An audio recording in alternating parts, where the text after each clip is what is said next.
दो मेंढकों की कहानी। बहुत समय पहले की बात है कि एक जंगल में मेंढकों का एक समूह रहता था।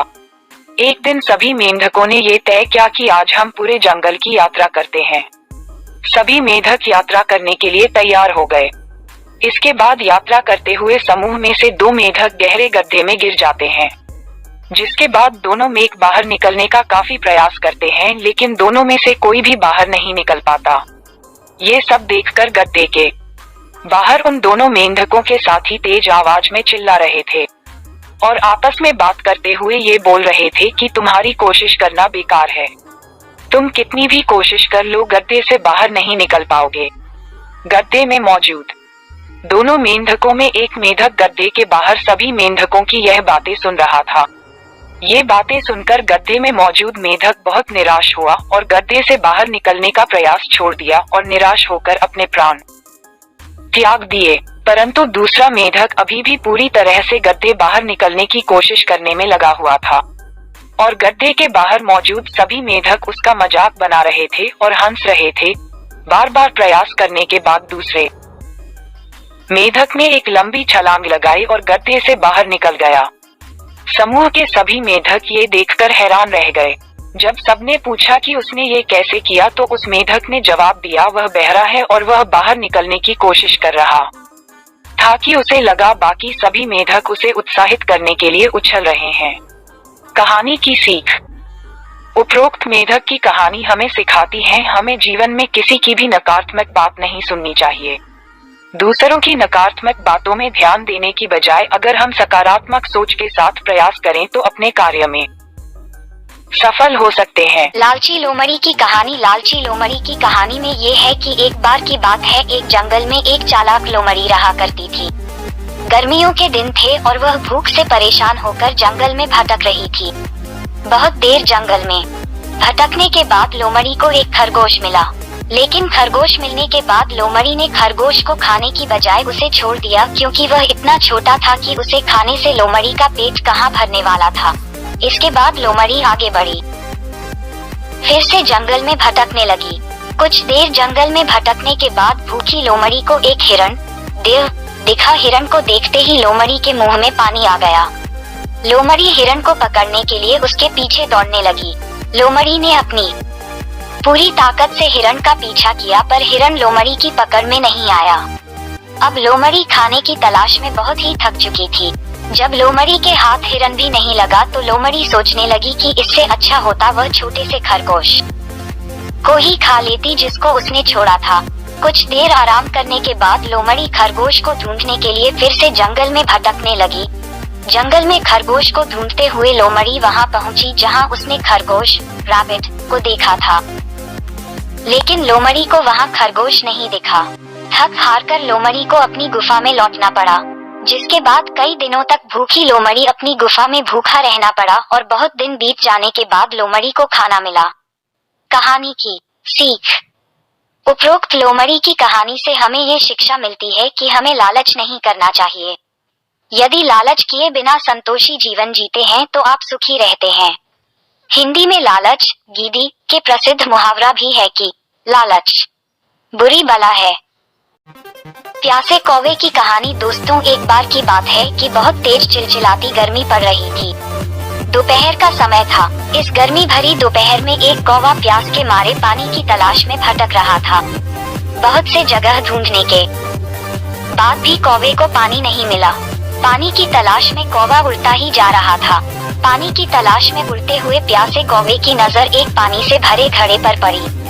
कौवा घड़े के पास आया और पानी पीने के लिए प्यासे कौवे ने जैसे ही अपना मुंह घड़े के अंदर डाला तो देखा कि पानी उसकी पहुंच से बाहर है। बहुत प्रयास करने के बाद भी कौवा अपनी चोंच पानी तक नहीं पहुंचा पा रहा था। जब कौवे ने देखा कि वह पानी तक अपनी चोंच नहीं पहुंचा पा रहा है तो कौवे ने इसके लिए एक तरकीब निकाली। कौवे ने घड़े के पास पड़े पत्थर और कंकड़ अपनी चोंच में लाकर घड़े में डालने लगा। एक दो कंकड़ कौवा अपनी चोंच में दबाकर लाता और घड़े में डाल देता।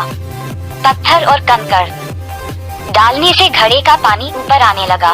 प्यासा कौवा बड़ी मेहनत से तब तक घड़े में पत्थर डालता रहा जब तक घड़े का पानी घड़े के ऊपरी सिरे तक नहीं आ गया। कौवे की मेहनत रंग लाई और देखते ही देखते पानी घड़े के ऊपरी सिरे तक पहुंच गया, जिसके बाद प्यासे कौवे ने पानी पीकर अपनी प्यास बुझाई। कहानी की सीख। ऊपर बताई गई कौवे की कहानी हमें ये सीख देती है कि किसी भी परिस्थिति में अपना स्वभाव सकारात्मक रखें। यदि आप किसी कार्य को शुरू करने से पहले हार मान लेंगे तो हार निश्चित है। आपको बस अपने कार्य को सीधा करने के लिए ईमानदारी से मेहनत करते रहना है, आपको सफलता जरूर मिलेगी। नन्ही चिड़िया की कहानी। बहुत समय पहले की बात है। एक बहुत बड़ा घना जंगल हुआ करता था। एक बार की बात है, जंगल में बहुत ही बड़ी भीषण आग लग गई। सभी जानवर आग देखकर डर गए और जान बचाने हेतु इधर उधर भागने लगे। आग लगने के कारण जंगल में बहुत ही ज्यादा भगदड़ मची हुई थी। हर कोई अपनी जान बचाने के लिए इधर उधर भाग रहा था। इस जंगल में एक नन्ही सी चिड़िया भी रहती थी। चिड़िया ने देखा सभी जानवर बहुत भयभीत हैं। इस आग लगे हुए जंगल में मुझे जानवरों की मदद करनी चाहिए। ये सोचकर नन्ही सी चिड़िया एक नदी के पास चली गई। नदी में जाने के बाद चिड़िया अपनी छोटी सी चोंच नदी की जल भरकर आग बुझाने का प्रयास करने लगी। चिड़िया को देखकर एक उल्लू ये सोच रहा था कि ये चिड़िया कितनी मूर्ख है। इतनी भीषण आग इसके द्वारा लाए पानी कहाँ बुझेगी। ये देखकर उल्लू चिड़िया के पास गया कि तुम बेकार ही मेहनत कर रही हो, तुम्हारे लाए पानी से यह आग कहाँ बुझेगी।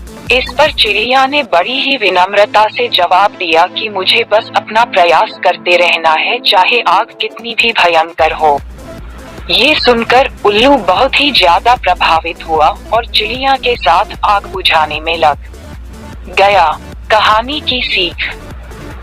कहानी हमें ये सिखाती है कि मुसीबत कितनी भी बड़ी हो, हमें अपना प्रयास करना नहीं छोड़ना चाहिए। हाथी और सियार की कहानी।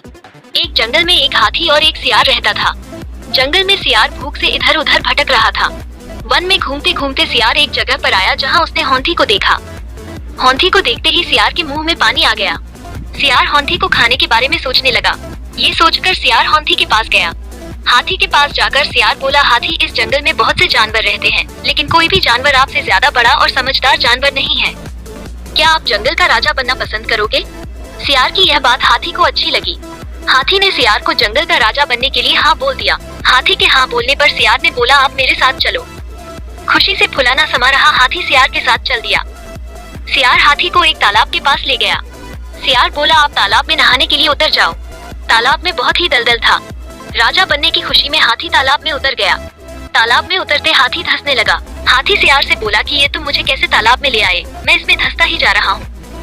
सियार यह सुनकर जोर जोर से हंसने लगा।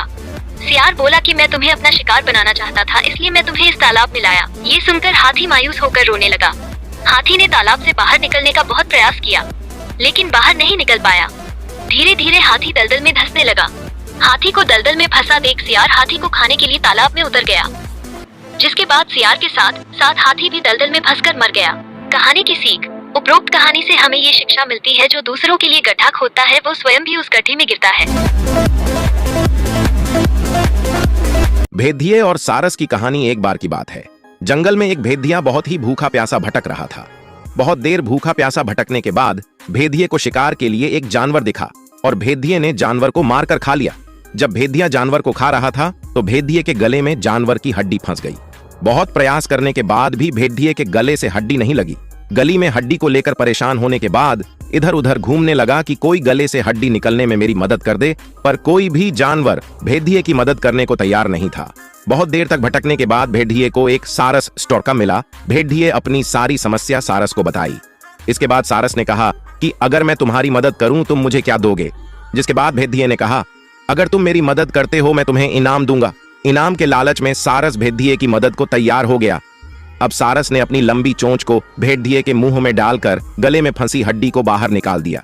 जैसे ही सारस ने गले में फंसी हड्डी को बाहर निकाला, भेदिया बहुत खुश हुआ और जाने लगा। ये देखकर सारस ने कहा कि तुमने तो कहा था कि मदद करने के बदले में मुझे इनाम दोगे, और तुम तो जा रहे हो, यह तो गलत है।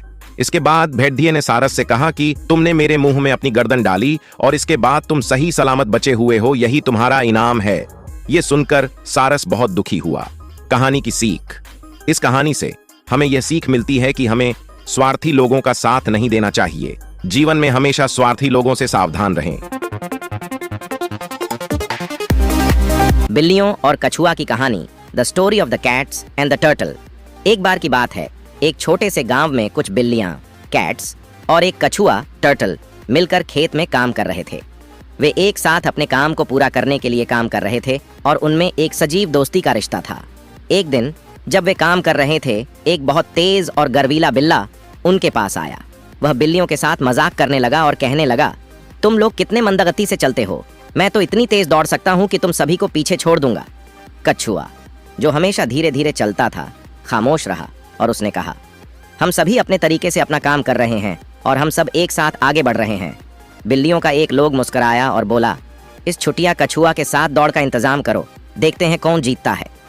कछुआ और बिल्लियां खेत के बाहर एक समझौता कर लिया और तय हुआ कि उनके पास कुछ दिनों के बाद एक दौड़ होगी। दौड़ के दिन खेत में एक बड़ा सा मैदान तैयार किया गया। सभी गांव वाले वहां इकट्ठे हो गए और दौड़ का समय आ गया। दौड़ शुरू हो गई और बिल्लियां तेज दौड़ने लगीं। कछुआ भी धीरे धीरे चलने लगा। बिल्लियां तेजी से दौड़ रही थीं और वे लगा कि वे जीत जाएंगी, इसलिए वे एक दूसरे को हंसी मजाक कर रही थीं। लेकिन कछुआ ने धीरे धीरे जारी रखा और अपनी दौड़ को बढ़ाया नहीं। वह अपने मानसिक संयम में बना रहा और धीरे धीरे आगे बढ़ता रहा। समय बीत गया और बिल्लियां थक गईं और थम गईं, पर कछुआ ने धीरे धीरे लक्ष्य पूरा किया और दौड़ की समापन रेखा पार कर ली। उसका धीरा और स्थिर दौड़ उसे जीत दिलाने में मदद कर गया। गांव वाले कछुआ को जीत के लिए बधाई देने लगे और उन्होंने दिखाया कि धीरज और सहयोग सफलता पाने के लिए महत्वपूर्ण हो सकते हैं। यह स्टोरी पसंद आई तो इस वीडियो को लाइक, शेयर और चैनल को सब्सक्राइब जरूर करें ताकि इंटरेस्टिंग स्टोरी आप लोगों को हमेशा इस चैनल पर मिलता रहे। धन्यवाद।